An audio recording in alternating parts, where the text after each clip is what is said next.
एक कुम्हार और भगवान श्याम सुंदर की अद्भुत कहानी। राधे राधे, जय श्री कृष्णा। दोस्तों, एक बार फिर से स्वागत है आपका आपके अपने दर्पण ज्ञान गागर यूट्यूब चैनल में। तो जो भाई बंधु चैनल पर पहली बार आए हैं या पहले से चैनल से जुड़े हुए हैं, उन सभी दर्शकों से और भाई बंधुओं से मेरा विनम्र निवेदन है, हमारे चैनल को सब्सक्राइब अवश्य कर लें, क्योंकि आपका एक सब्सक्राइब हमारे लिए बहुत ही महत्वपूर्ण एवं उपयोगी है। तो बने रहिए बिना स्किप किए हमारी वीडियो के अंत तक। दोस्तों, एक समय की बात है, मैया यशोदा कन्हैया जी के उल्हानों से परेशान हो गईं और एक दिन गुस्से में छड़ी लेकर के भगवान कन्हैया जी की तरफ दौड़ी। और जब भगवान श्याम सुंदर ने अपनी मैया को क्रोध में अपनी ओर आते हुए देखा, तो उन्होंने अपना बचाव करने के लिए भागना शुरू कर दिया। और भागते भागते भगवान श्याम सुंदर एक कुम्हार के पास पहुँचे। कुम्हार तो अपनी मिट्टी के बर्तन बनाने में व्यस्त था, लेकिन जैसे ही कुम्हार ने भगवान कन्हैया को देखा तो वह खुश हो गया। कुम्हार को इस बात का ज्ञान था कि कन्हैया जी साक्षात पार ब्रह्म परमेश्वर हैं। तब भगवान श्याम सुंदर ने कुम्हार से कहा कि हे भैया, आज मेरी मैया मुझ पर बहुत क्रोधित है और मैया छड़ी लेकर मेरे पीछे आ रही हैं, इसलिए तुम मुझे कहीं छुपा दो, नहीं तो मैया मुझे बहुत मारेंगी। तब कुम्हार ने भगवान श्याम सुंदर को एक घड़े के नीचे छिपा दिया बंधुओं। और कुछ देर बाद मैया यशोदा कन्हैया को ढूंढते हुए वहां पर पहुंची और कुम्हार से पूछती हैं, क्या तुमने मेरे कन्हैया को इधर कहीं देखा है? तब कुम्हार ने कहा, नहीं मैया, मैंने कन्हैया को इधर कहीं नहीं देखा है। तब मैया यशोदा कन्हैया को ढूंढकर और थक हार कर वहां से चली गई बंधुओं। तब भगवान श्याम सुंदर कुम्हार से कहते हैं, यदि मैया चली गई हो तो मुझे इस घड़े के नीचे से बाहर निकालो। तब कुम्हार बोला, ऐसे नहीं प्रभु, पहले मुझे 84 लाख योनियों के बंधन से मुक्त करने का वचन दो, तब मैं तुम्हें बाहर निकालूंगा।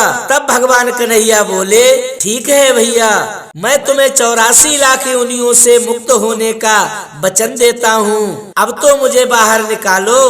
तब कुम्हार कहने लगा, मुझे अकेले नहीं प्रभु, मेरे परिवार के सभी सदस्यों को भी 84 लाख योनियों के बंधन से मुक्त करने का वचन दोगे तो ही मैं आपको बाहर निकालूंगा। भगवान कन्हैया जी फिर कहते हैं, चलो ठीक है भाई, मैं उनको भी 84 लाख योनियों के बंधन से मुक्त करने का वचन देता हूँ, अब तो मुझे बाहर निकाल दो। अब कुम्हार कहता है, बस प्रभु, एक विनती और है, उसे भी पूरी करने का वचन दे दो तो मैं आपको इस घड़े से बाहर निकाल दूंगा। तब भगवान श्याम सुंदर बोले, वो भी बता दो, क्या कहना चाहते हो? तब कुम्हार बोला, प्रभु, जिस घड़े में तुम छुपे हो उसकी मिट्टी मेरे बैलों के ऊपर लाद कर लाई गई है, मेरे उन बैलों को भी 84 लाख योनियों के बंधन से मुक्त करने का वचन दे दो। तब भगवान कन्हैया जी ने कुम्हार के उन बैलों के प्रति प्रेम पर प्रसन्न होकर उन बैलों को भी 84 लाख योनियों के बंधन से मुक्त होने का वचन दे दिया। तब कन्हैया जी बोले, अब तो तुम्हारी समस्त इच्छाएं पूरी हो गई, अब तो मुझे बाहर निकाल दो। तब कुम्हार कहता है, अभी नहीं प्रभु, बस एक आखिरी इच्छा और है, उसे भी पूरा कर दीजिए। और वह अंतिम इच्छा यह है कि जो भी प्राणी हम दोनों के बीच के इस संवाद को सुनेगा उसे भी आप 84 लाख योनियों के बंधन से मुक्त करोगे, बस यह वचन और दे दो तो मैं आपको इस घड़े से बाहर निकाल दूंगा।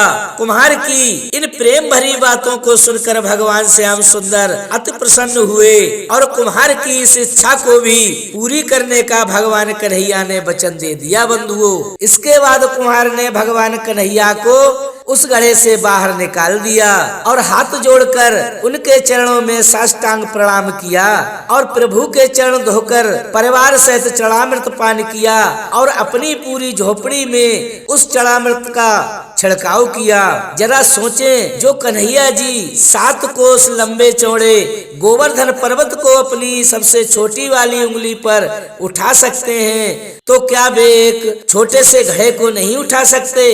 तभी तो प्रभु कहते हैं, भक्तन ने मोए नाना भांत नचायो।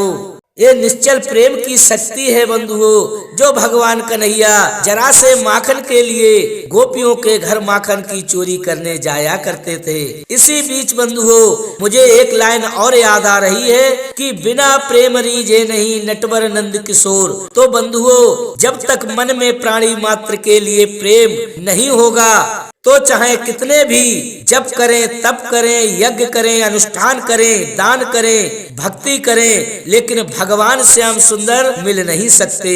तो दोस्तों हमें एक बात हमेशा याद रखनी चाहिए, हम भले ही थोड़ी देर प्रभु भक्ति करें, लेकिन सच्ची श्रद्धा, प्रेम और समर्पण भाव के साथ हमें उस परम पिता परमात्मा की भक्ति करनी चाहिए। तो बंधुओं भगवान की कथा का ये प्रसंग यदि आपको अच्छा लगा हो तो कमेंट में राधे राधे अवश्य लिखें और अपने सगे संबंधियों तक अवश्य शेयर करें। इसी के साथ बंधुओं राधे राधे, जय श्री कृष्णा दोस्तों।